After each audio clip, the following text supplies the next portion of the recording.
দেখতে পাচ্ছ কত কিছু ভাজা হবে আজকে। বেসন রেডি, ধনেপাতা রেডি, সমস্ত কিছু রেডি। চাল কুমড়োর বড়া ডিরেক্ট, কোনো সর্ষে টর্ষে পুর দিইনি, ডিরেক্ট বড়া ভাজা।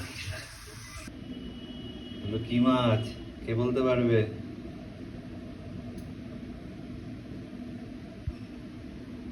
বাটা, পার্শে নাকি অন্য কিছু?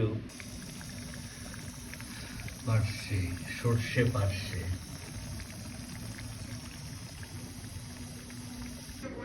এবার এই ডিমটাকে ভালো করে ফেটাতে হবে।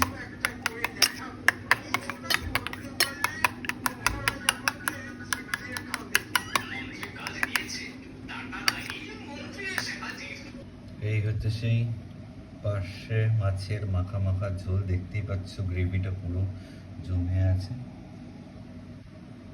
অল্প ঝোল দিয়ে ভালো মাখা মাখা ভাজা, একটু ধনেপাতা লঙ্কা ছড়িয়ে দিয়েছি ওপরে।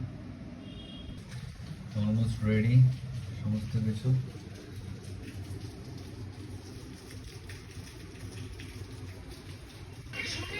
মাটন হচ্ছে, সাথে আছে গন্ধরাজ লেবু, ঠিক আছে?